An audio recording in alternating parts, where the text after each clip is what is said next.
of the pilot's right knee. Switch is under the red cover. Turn off the oxygen supply and disable the battery. The switches are located on the control panel above the pilot's head. Do not waste valuable time trying to find the specific switch. Just push all switches toward the rear of the aircraft. The last step is to pull the rotor brake. Pull down the large lever located above the pilot's head. This stops the rotors from turning. Assist the flight crew to exit the aircraft if they are able. The flight crew may or may not be able to assist you with caring for each other or the patient. All members of the flight team are trained to meet at the front of the aircraft, a safe distance away from the vehicle. By following these procedures, your personnel can work with AirLife Denver to treat patients with air medical care that excels in speed, quality, and above all, safety.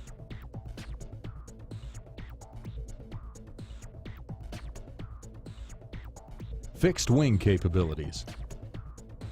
AirLife Denver also utilizes Learjets in its rapid response care transport. Our Learjets are dedicated to AirLife Denver and are prepared to launch around the clock from Centennial Airport. We service the entire 8-state Rocky Mountain region, including Colorado, Wyoming, Nebraska, New Mexico, Montana, Utah, Kansas, and South Dakota.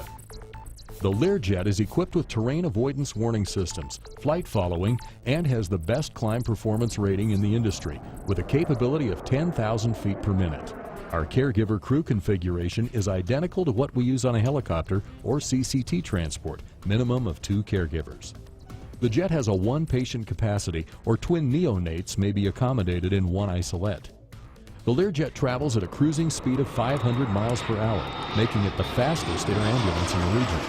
Our state-of-the-art Spectrum medical platform allows for total patient access and for optimal positioning of the patient, either head forward or head aft. All equipment and monitors are safely secured and visible during transport.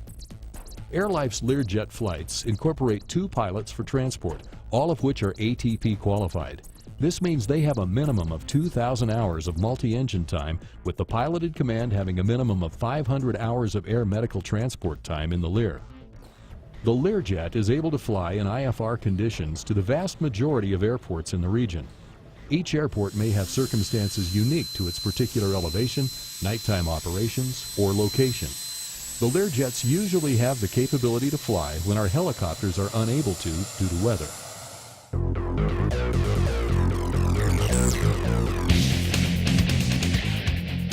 Fixed wing operations. When meeting the jet at the airport, wait for it to taxi, park, and completely shut down.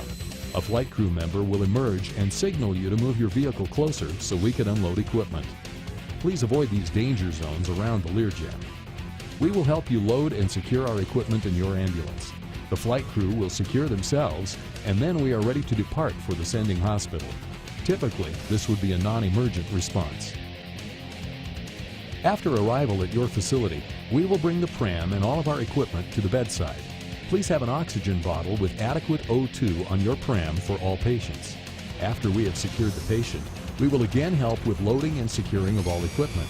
We will always use shoulder straps to secure the patient in the ambulance, and our crews will always be equipped with straps if they are not supplied. When the patient, equipment, and crew are secured, we are then ready to depart for the airport. Again, in most circumstances, this will be a non-emergent response unless the flight crews request otherwise. When we arrive at the airport, we will unload our equipment and supply bags first. We will then ask you to assist the flight crew and pilots with loading the patient. We may or may not use the loading ramp depending on the size of the patient. After the patient is safely loaded and secured, please load your stretcher and then position the ambulance at a safe staging area near the Airport Fixed Base of Operations, FBO, or gate, and wait to leave until we are safely airborne.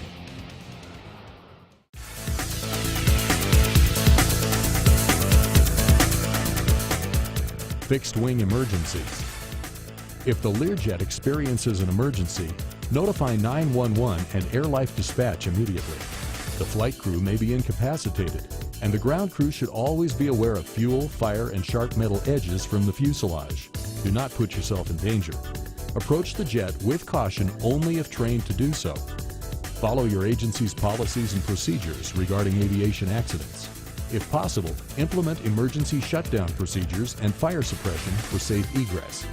There is a small fire extinguisher and crash axe behind the pilot seats at the front of the aircraft. There is also a satellite telephone stored in a small case located just behind the pilots, which is mounted on the wall. The Learjet is equipped with 2 emergency exits. The main door near the front and left side of the aircraft is the main exit. There is a window exit above the right wing of the jet. Be aware that the fuel cells are located on the tips of each wing. When AirLife crews are trained for Learjet emergency shutdown procedures, we use an easily memorable saying for guidance: throttle, bottles, and battery. Start by pulling the 2 throttle controls, centrally located between the pilot seats, toward the direction of the rear of the aircraft. Use your thumb to pull up on the stops and move the throttles all the way back to shut down the engines. Next, the oxygen bottles are located under the patient platform. Turn the handle on the top of the large oxygen bottle to the off position. Disable the battery by turning off the 2 switches located on the lower part of the instrument panel in the center of the instrument console. Assist the flight crew to exit the aircraft if they are able. The flight crew may or may not be able to assist you with caring for each other or the patient. All members of the flight team are trained to meet at the front of the aircraft, a safe distance away from the vehicle. Provide any emergency care needed for the flight crew and patient. AirLife Denver's Learjets provide safe and fast interfacility patient transport within 500 miles, or when the helicopter is not available. Your personnel's cooperation are integral to successful medical transport using the Learjets, and therefore this material is imperative for our coordinated success.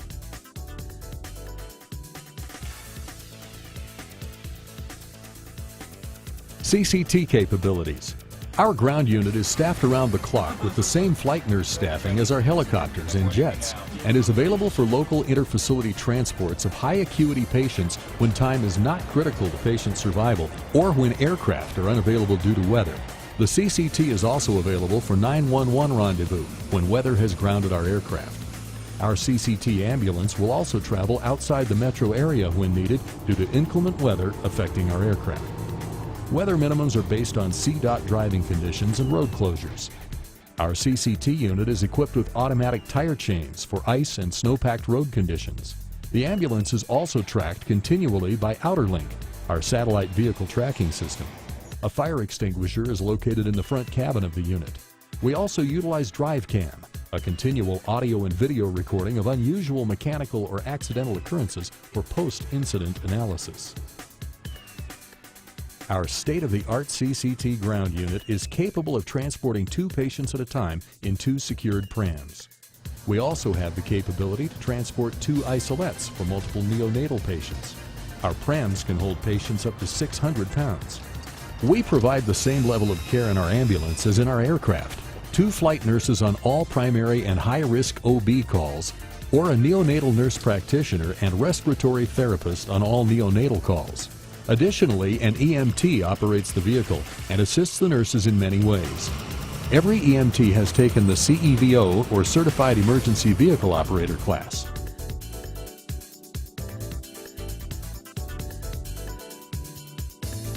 CCT operations. We always secure the patient or isolette to the pram. Adult and pediatric patients over 40 pounds are secured with 5-point restraints, including shoulder straps. Pediatric patients are secured in the proper pediatric immobilizer or car seat. Neonates are secured inside the isolette with safety straps, and then the isolette is secured to the pram. To load a patient, the pram will be placed at the correct level and the locking bar engaged. The EMT will then lift the patient, and 1 flight nurse will lift the legs while the other flight nurse manages equipment and IVs. The pram will then be locked in place. All equipment and personnel will then be secured. All of our equipment has specially designed mounts for added safety during transport. If we are utilizing another agency's ambulance, we will secure all of our equipment with safety straps and belts. Transport of any passengers or family will be at the discretion of the flight crew. Passengers may be asked to sit up front next to the EMT. Passengers may also be secured in the patient care area at the discretion of the flight nurse. To unload the patient, the EMT will pull out the pram as 1 flight nurse lowers the wheels and the other manages equipment and IVs. We will unlock the security bar at the head of the pram and then move toward the hospital entrance. The flight crew will ask for assistance and/or direct you if needed.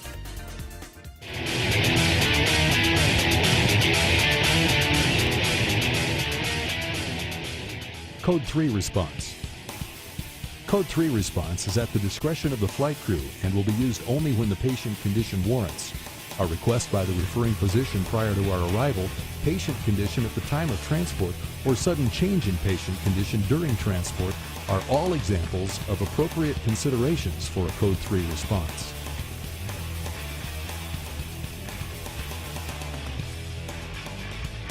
Patient follow-up. No matter what method of transport is used or what occurs during a medical transport, the patient's care and well-being are always first and foremost in everyone's minds. Therefore, we are happy to review any transport with you and your team once it's been completed. We are also able to inform you of how the patient did during transport and can sometimes provide updated patient conditions. Please contact AirLife Communications at 303-360-3400. The dispatcher will inform the flight nurse to contact you with follow-up information.